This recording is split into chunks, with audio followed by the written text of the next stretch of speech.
Hey guys, it's Ken from JazTime.com, and today we'll be comparing the Rolex Datejust 36 on my left here, reference number 116200, versus the Rolex Oyster Perpetual here, reference number 114300. We'll be going over the price, the dial, the bezel, the case, the bracelet, the clasp, and I'll talk about the movement towards the end of the video. Okay, something to keep in mind though as we go through this review is that the Datejust is one of Rolex's staple watches. It's been around for quite a while, whereas the Oyster Perpetual has only been recently introduced in 2015. Okay, so with that said, the price of the Datejust at a Rolex retailer is $6,700.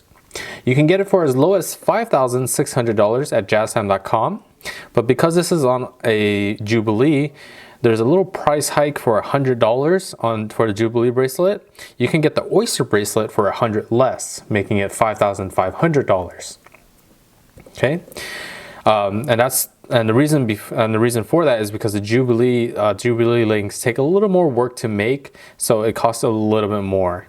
Okay. With the Oyster Perpetual, you can get this at a retail Rolex store for $5,700, or you can get it for as low as $4,700 at JazTime.com. Okay, so there's a difference of about $700 between these two watches, and hopefully this comparison will help you identify, the reasons why you should choose the watch you want to choose. To start off, for the dials, we have much more dial color configuration here on the Datejust. It comes in the standard colors, which is black, silver, blue, white, and pink. Whereas the Oyster Perpetual doesn't have any of those basic Rolex colors. We only have three colors, and that's the rhodium, blue, and purple. Okay, so that's something to keep in mind if you're looking for different colors other than the ones you see here. Another thing to note is that the index markers all around, as you can see, the Datejust has lume on all their index markers all throughout, and that stays luminous for up to 8 hours, or rather it glows in the dark for up to 8 hours, whereas the Oyster Perpetual only has it on the hands and at the 3, 6, and 9 locations. Okay. Another customization feature I want to mention is that you don't have to choose the index markers on the Datejust.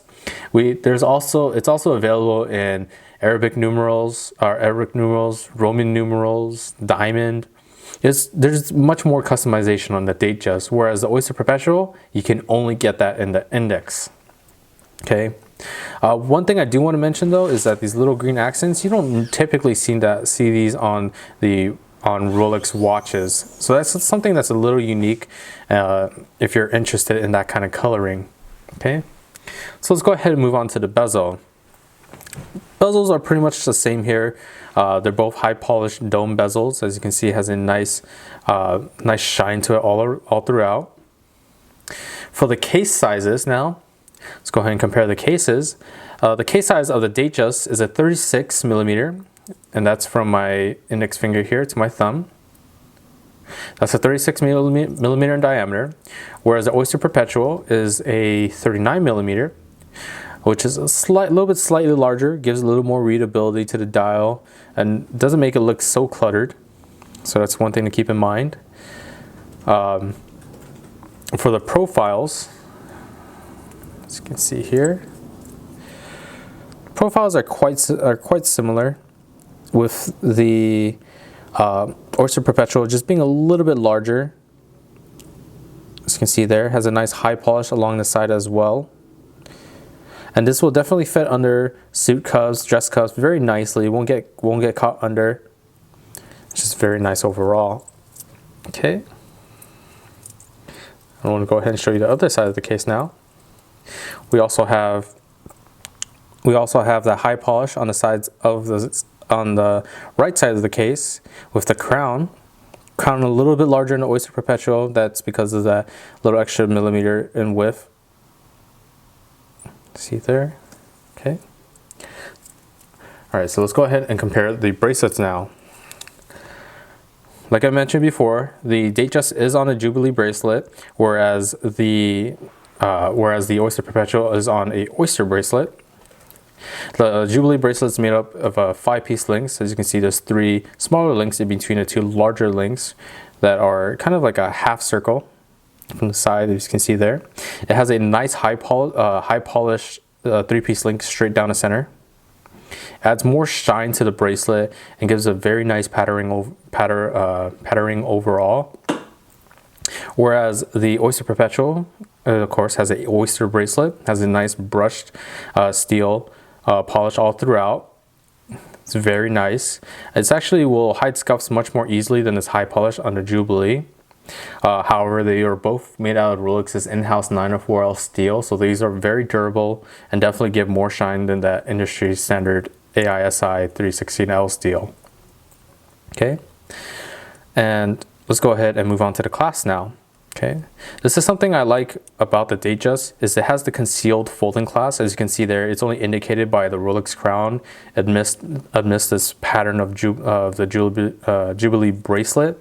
So it kind of has that nice overall continuous pattern and looks very, very nice. And I'm gonna go ahead and put down the Oyster Perpetual here, show you how this clasp works. So like I said, indicated by the crown, all you have to do is just pop it out like a simple oyster bracelet. And there you go.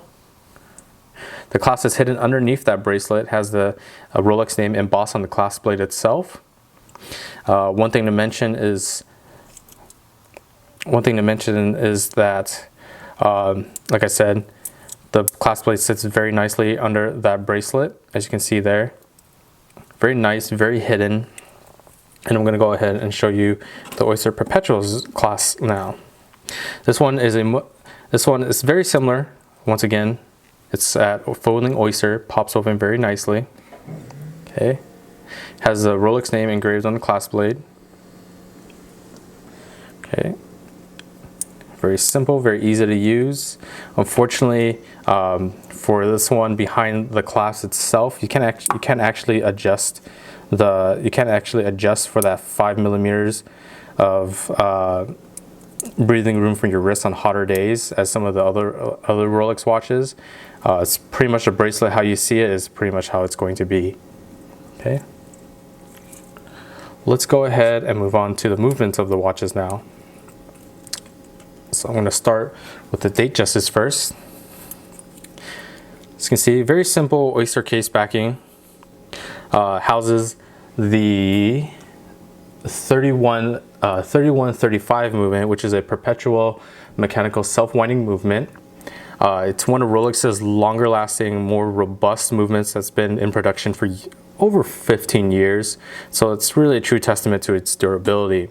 Okay, it allows for the tracking of the hands, minutes, seconds, with instantaneous changing of the date with a quick set date feature. Now how is that 3135 compared to the Oyster Perpetual's movement?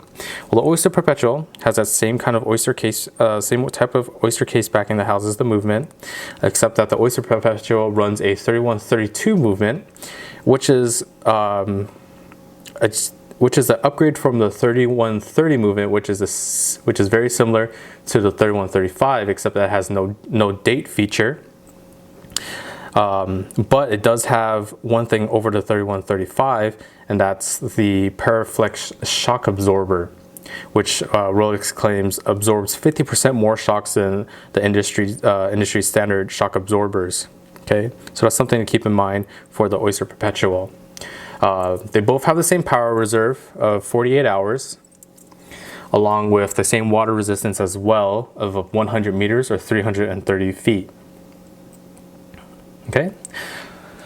One thing I want to mention about about special features, about that instantaneous changing of the date. I'm going to show you that here really quickly here.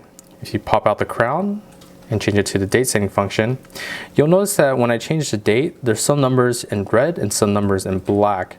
And this is a very neat thing about the Datejust. It's called the roulette dial. So every other number is red and every other number is red.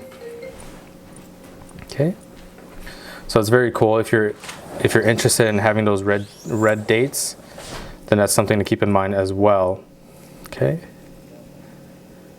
All right, so let me go ahead and show you these watches on my wrist. I'm going to start off with the Datejust first.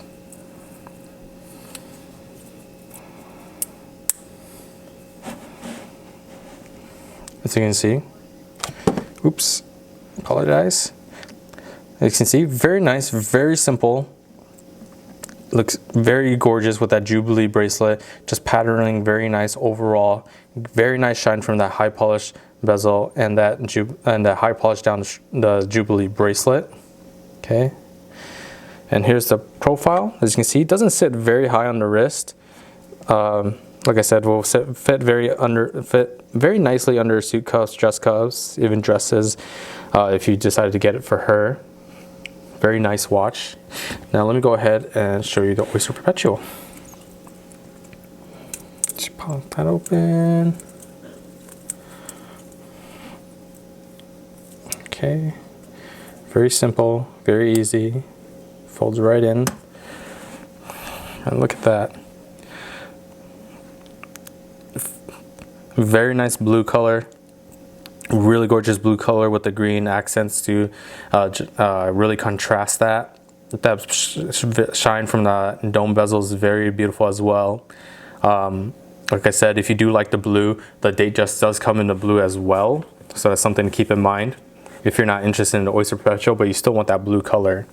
Okay, so here are the watches. Here are the watches side by side. Okay. So if you have any other questions or comments about these watches, leave a comment below. If you want to buy any of these watches or any other similar models for the lowest possible price, check out our website at JazTime.com. We offer the lowest prices guaranteed. We offer free shipping and a 1-year warranty. And if you like our videos, like, comment, subscribe below. We got lots more to show you guys, and I hope to see you guys soon.